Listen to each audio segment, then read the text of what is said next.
Right, hello and welcome to I'm not sure if this will be its own episode or whether or not this will just be part of perhaps a wider video. This is not a new Let's Play. This is a recording of something I've been playing in my spare time. You may recognise it, you may not. This is the Outer Worlds by Obsidian. I've often on the channel referred to the works of Tim Cain. This is, I think, the last game that he worked on a certain sort of full-time basis. This is just after the tutorial. So we are about 20 minutes into the game. We've killed some things with our gun, which I've just realised has iron sights there.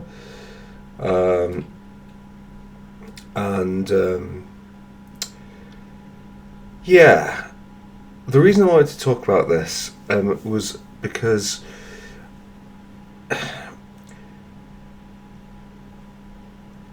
this has been a little bit of a difficult sell to me so far. The Outer Worlds.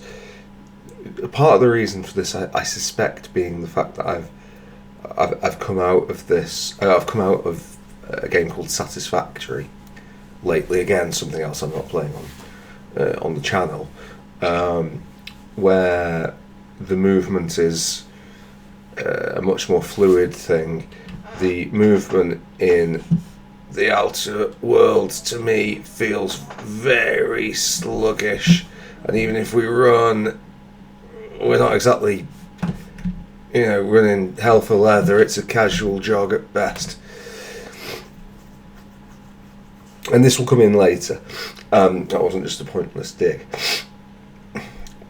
Leveling up systems. Considering, I don't know how much Tim Cain had to do with this.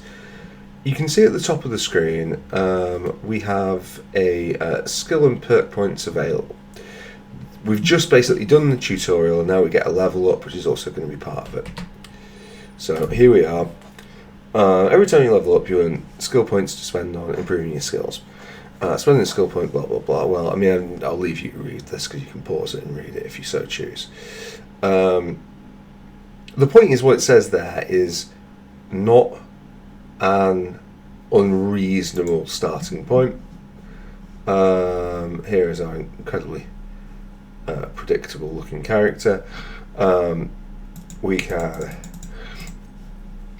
pump. I'm not particularly looking at what I'm pumping in. This is not the point of the exercise.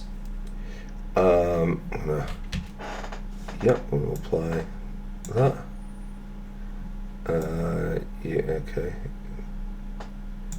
Alright, fine. Okay, very nice. What I wanted to talk about was the perks on this.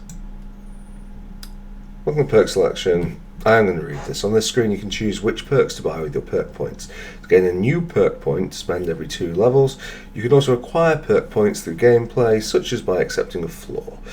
Acquiring 5 new perks makes the next tier of perks available to you, which is fine. Now I'm naturally going to compare this to Fallout because that's where perks originate. Let's talk about some of these perks. This is tier 1, and there's 3 tiers of perks, but we have to get 5 of these to go up to the next one. So I suppose bear that in mind. Now, this is your opening perk. Base health, tactical time dilation meter max, damage when alone in party, walk speed, sprint speed, weapon armor durability loss. Well, I'm going to come on to that in a separate thing later. Companion crit chance, base armor rating, additional ammo stock at vendors and consumables, more carrying capacity, tactical time dilation recharge rate, unlock the ability to fast travel when encumbered, experience with companion kills, and vendor prices. Now, I don't know how. Oh, accidentally selected it. I don't know how much of this is presentation. I really need to think about it, and I just wanted to get this immediately off my chest. But my sensation when playing this was that so few of these things, I don't know quite why it is compared to Fallout 1, say, but so few of these feel like rewards, and so many of them feel like either funneling, as is the case with Lone Wolf, or just like pain mitigation, as is the case with Strider and Cheetah. Bear in mind, we've already established that we're walking around like, a sloth with a limp.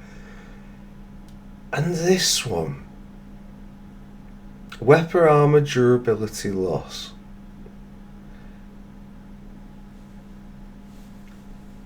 Now, durability is something that I think that many games have done poorly. I really didn't like how it was done in Fallout 3, Fallout New Vegas, and presumably the later Fallouts. I generally don't think that weapons and armor breaking is a good idea. I must admit, I think of the games that do it, the one that works best is Three Houses. That is my favourite approach to the durability question. But it strikes me in this, as it has in most games, that it ends up being a sort of a needless piece of busy work restriction. And I don't like it. I don't think it's terribly popular with players. I certainly don't think that I've ever seen in my time someone go, "Oh God, I really like the weapon durability system on that game. The way that things break." I just... It's definitely sort of it's a negative thing that you're balancing against, but it's quite a strong negative thing. This, as I say, the companion crit chance, there's no particular issue with base armor rating. It's just that until we have more of a foundation on what it does, it's a bit hard to understand whether it's any good or not. That, as I say, I'm just out of the tutorial, but kind of implies that there is going to be a problem with ammunition from vendors. Carrying capacity has always been a thing. Tactical timed VATs, by any other name, is there. That one, I mean, that is clear as day pain mitigation. And it was on my playthrough, the one that I chose. It just seems with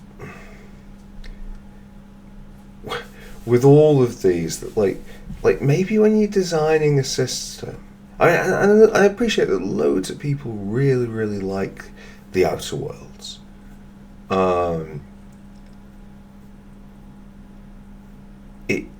It's got off to a very flat start with me.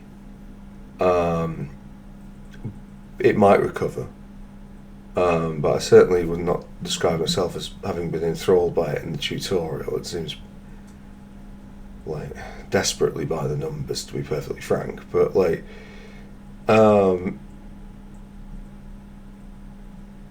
yeah.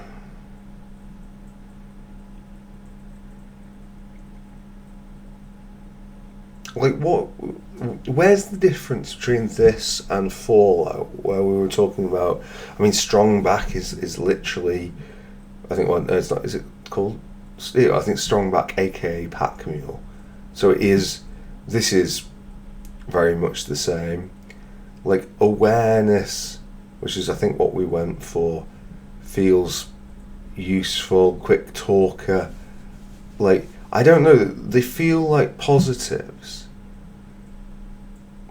I mean, some of this obviously is just like, that is an unusual walking speed, and not actually even our slowest walking speed. Or maybe it's not. Maybe I don't know. I'll leave you to make your mind up on that. But it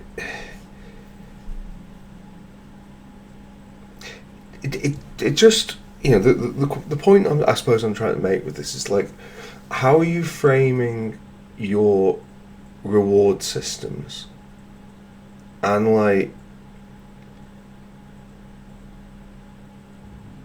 are you framing them as God, these like a proper sort of business expression for this, but are they sort of pleasers, or are they pain relievers? And this feels incredibly weighted towards pain relief. I'm not saying that you can't have pain relief in a game,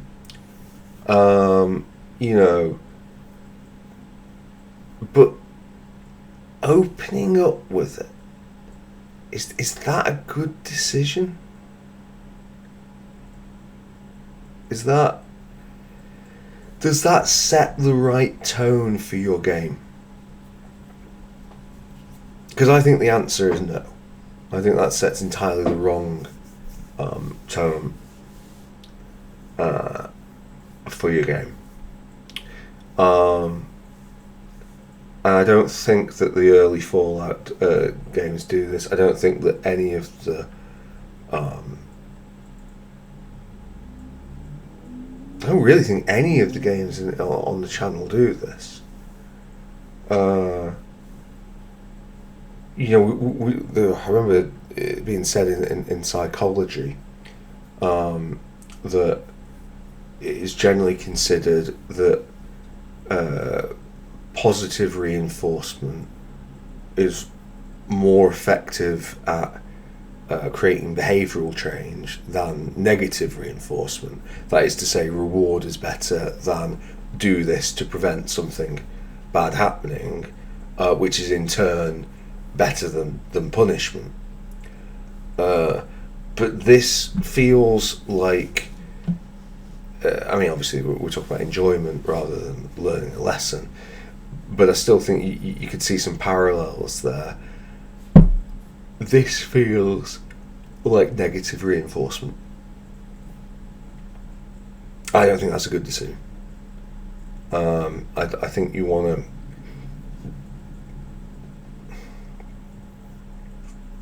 to, and I've said before, like with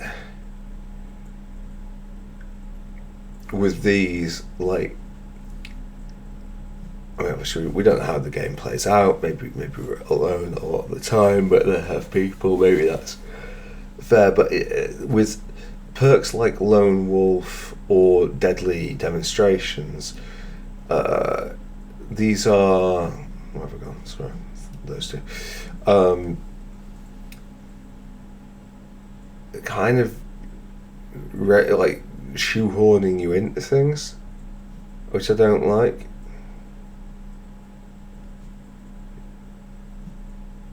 Health I don't mind, but the thing is with health, like, health is like,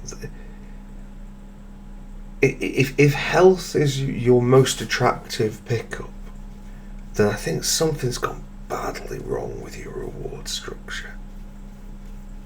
It's not health. It's almost like the default, isn't it? Yeah. I'm not saying it's not the best option to take, but It's a bit joyless. So yeah, so that was just that was something I wanted to just do a very short video to talk about. As I say, no plans to cover this on the channel. I don't know what. Through some of these. The Outer Worlds has not done anything to leave me thinking that it's going to be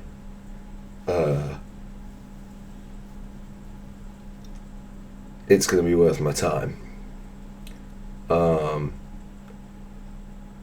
It also definitely will not be going on the perk list, on the tier list, because it is, you know, at its core a first-person shooter in terms of the mechanics, although yeah.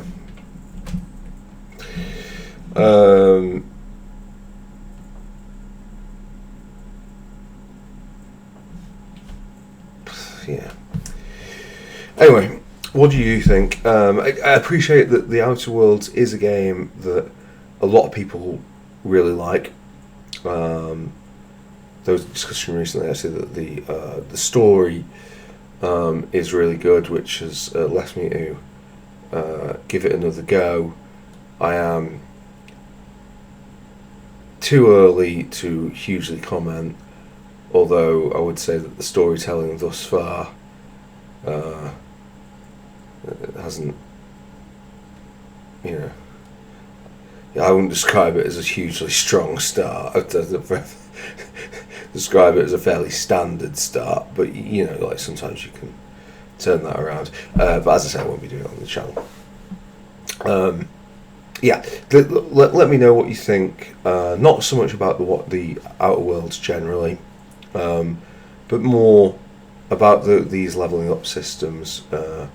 You know, whether or not that constitutes an appropriate way to reward the player. I mean, honestly, the real thing. Sorry, I was trying to exit there, but like, something else to say. This and this in a supposed RPG in, I'm not sure when this is released. I'm going to say 2020. Maybe it was slightly before, maybe it was slightly after. I don't know. But even in 2020, like, this is the bare minimum, really.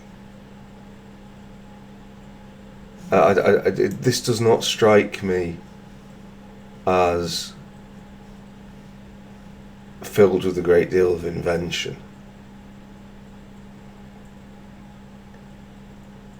There are lots of ways that it can make it up in other ways, but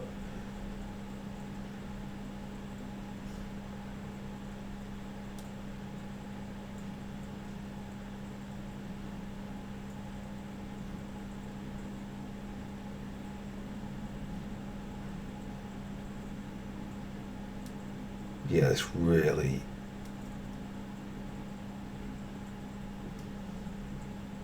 that's it. This is a hard sell. As I say, maybe the story's there.